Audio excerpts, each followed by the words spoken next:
इसके बाद मैं जनाब शाहिद मसूद साहब से ख्वाहिश करता हूँ वो इस मौके पर अपने कुछ ख़यालात का इज़हार। सदर जलसा जनाब फसीहुद्दीन कासमी साहब, सदर मस्जिद कमेटी, दीगर ज़िम्मेदारान, अजीज़ साथियों और प्यारे बच्चों, मुझे बहुत ही खुशी हो रही है इतने बच्चों को देखकर कि ये नमाजी बच्चे हैं, कि आज के बच्चे कल के बड़े और हमारे लिए रोल मॉडल बनने वाले हैं।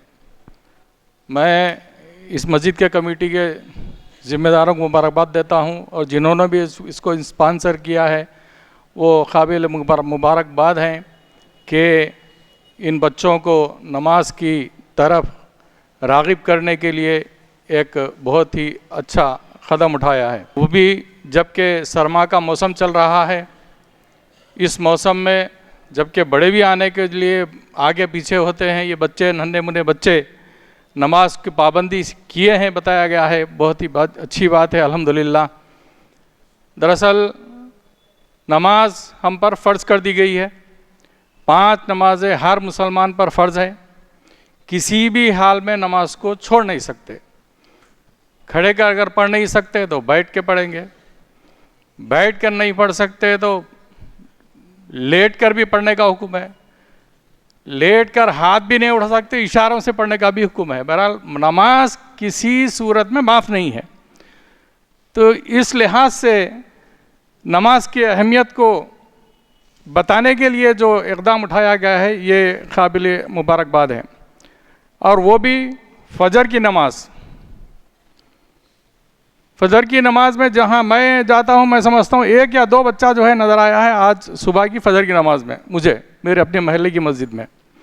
चूँकि मैं मसरूफ़ियत की वजह से शायद कोई दूसरी नमाज़ें कभी कभी छूट जाती हैं, मगर फ़जर की नमाज में नहीं छोड़ता।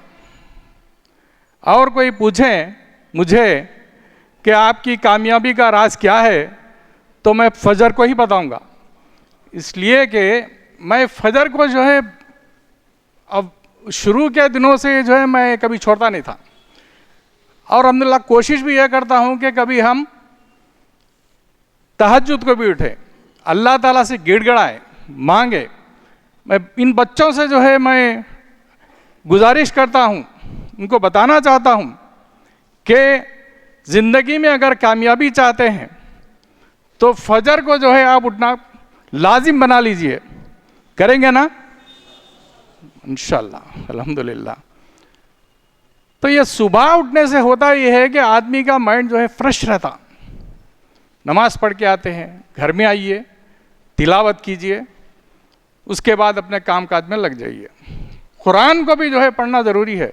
मैं बड़े लोग जितने भी हैं, बहुत ही कम लोग यहाँ पे नज़र आ रहे हैं, कम से कम इनके पेरेंट्स भी अगर होते तो मस्जिद शायद भर जाती, मगर पेरेंट्स बहुत कम हैं। दरअसल बच्चों को जो है ज़्यादा हिदायत देने के बजाय हम उनके लिए रोल मॉडल बनना है। हम नमाज़ पढ़ के आए तो हमें चाहिए कि आकर घर में कुरान मजीद खोलकर एक रुकू कम से कम बावज़े बुलंद पढ़े, आपकी सारी जो है घर की दीवारें सुने, वो काफ़ी है।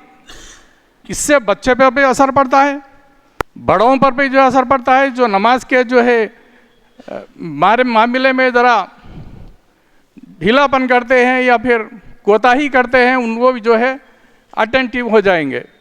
तो ये नमाज और कुरान के बाद अपनी जो है दिन की मसरूफियात अगर आप रखेंगे जारी, तो इंशाअल्लाह ज़िंदगी में कभी नाकाम नहीं होंगे। तो मैं इस मौके पर जितने भी यहाँ पे बड़े हजरात हैं उनसे मैं अदबन गुजारिश करता हूँ कि बच्चों को मुताले की तरफ ज़्यादा तवज्जो दहानी कराइए। आजकल मुताला बहुत कम हो गया है। आजकल का जनरेशन पढ़ना नहीं चाहता, देखना चाहता है। देखने से जो है आदमी की इमेजिनेशन सलाहियत, जो सोचने की सलाहियत जो दिमाग में बनती है, वो ख़त्म हो जाती है। तो ये ज़रूरी है कि अच्छे जो है छोटे छोटे बच्चों की किताबें रखें, नौजवान की उम्र के किताबें रखें, और बड़े की उम्र के भी जो है अच्छी अच्छी किताबें रखें और मुतालिया करें। बच्चे को भी ना बोले कि तुम पढ़ो पढ़ो, आप पढ़ के बताइए। कोई हदीस पढ़ के बताइए, कोई अच्छी सीरत की किताब पढ़ते रहिए। आप पढ़ते रहेंगे तो बच्चा भी जो है आपके नकल करेगा। तो मैं बच्चों से भी गुजारिश करता हूँ कि ज़्यादा से ज़्यादा आप पढ़िए, अपने नॉलेज को इम्प्रूव कीजिए। ज़िंदगी में जो भी हासिल करना चाहते हैं, अगर आप मुसम्मम इरादा कर लें तो कभी नाकाम नहीं होंगे। आपने सब ने जो है इस कंपटीशन में जो है पार्टिसिपेट किया है, आप लोग सब काबिल मुबारकबाद हैं। चंद लोगों को जो है इनाम मिलेगा, शायद चंद लोगों को नहीं मिलेगा, वो हिम्मत ना हारें। शायद अगले जो है कंपटीशन में वो भी जो है इनाम पाले। असल इनाम तो अल्लाह ताला के पास रखा है, वो इनाम तो अल्लाह ताला के पास बहरहाल मिलेगा। तो आप लोग जो जितने भी लोग यहाँ पे इनाम शायद नहीं पाएंगे, वो निराश नहीं होना चाहिए। उनको जो हिम्मत बांध कर रखना चाहिए और इन नमाज़ों को हमेशा जो है आप जारी रखना चाहिए, पढ़ना चाहिए। जब ही जाके जो है हम ज़िंदगी में कामयाब हो सकते हैं। मैं मुंतज़िमीन को फिर एक बार मुबारकबाद देते हुए रुख़्सत चाहता हूँ। अस्सलामु अलैकुम व रहमतुल्लाहि व बरकातुहू। जज़ाकल्लाहु खैरा।